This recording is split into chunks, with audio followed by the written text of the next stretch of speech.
Hi viewers, இன்றைக்கி நான் கோதுமை அல்வா டிஃப்ரெண்ட்டான மெத்தடில் ஈஸியாக எப்படி செய்கிறதுன்னு காட்ட போகிறேன். வாங்க வீடியோக்குள்ளே போகலாம்.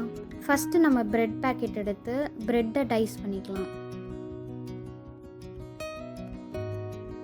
இப்போ நான் ப்ரெட்டை 4 பீஸாக டைஸ் பண்ணியிருக்கேன். உங்களுக்கு வேணும்னா 6 பீஸாக கூட டைஸ் பண்ணிக்கலாம்.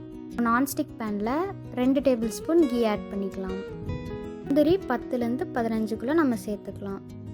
இப்போ பாதாம் 10லேருந்து 15 சேர்த்துக்கலாம். இதை லோ ஃப்ளேமில் லைட்டாக ரோஸ்ட் பண்ணிக்கலாம்.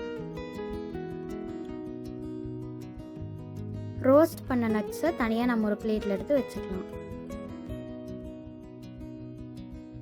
ப்ரெட்டை ரோஸ்ட் பண்ணுறதுக்கு இன்னும் கொஞ்சம் கீ ஆட் பண்ணிக்கலாம். இப்போ நான் டைஸ் பண்ண ப்ரெட்டை பேனில் சேர்த்துக்கிறேன்.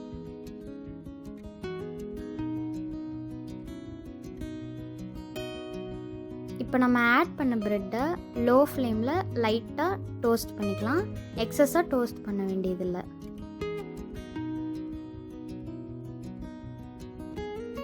இப்போ நான் பால் 500 ml சேர்த்துக்க போகிறேன். இப்போ மில்கில் மிக்ஸ் பண்ணிவிட்டு ட்ரையாக இருந்துச்சுன்னா இன்னும் கொஞ்சம் பால் ஆட் பண்ணிக்கலாம். இப்போது சுகர் 150 கிராம் சேர்த்துக்கலாம். இப்போ சுகரை லோ ஃப்ளேமில் நல்லா மிக்ஸ் பண்ணி விட்டுக்கலாம். அது நல்லா மிக்ஸ் ஆகி வரும்போது லூசன் ஆகும். அது லூசன் ஆக ஆக நீங்கள் பரட்டி விட்டுட்டே இருக்கணும். அந்த பேனில் ஒட்டாமல் வர வரைக்கும் நம்ம பரட்டி விட்டுக்கலாம்.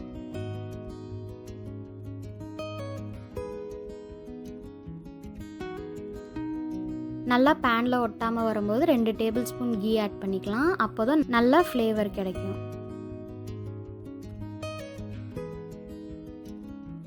கடைசியாக நம்ம ரோஸ்ட் பண்ணி வச்சுருந்த நட்ஸை உள்ளே ஆட் பண்ணி நல்லா மிக்ஸ் பண்ணிக்கலாம். இப்போது நம்ம கோதுமை பிரெட் அல்வா ரெடி. கண்டிப்பாக இந்த ரெசிபி ட்ரை பண்ணுங்கள். உங்களுக்கு இந்த வீடியோ பிடிச்சிருந்தா எப்படி இருக்குன்னு கமெண்ட் பண்ணுங்கள்.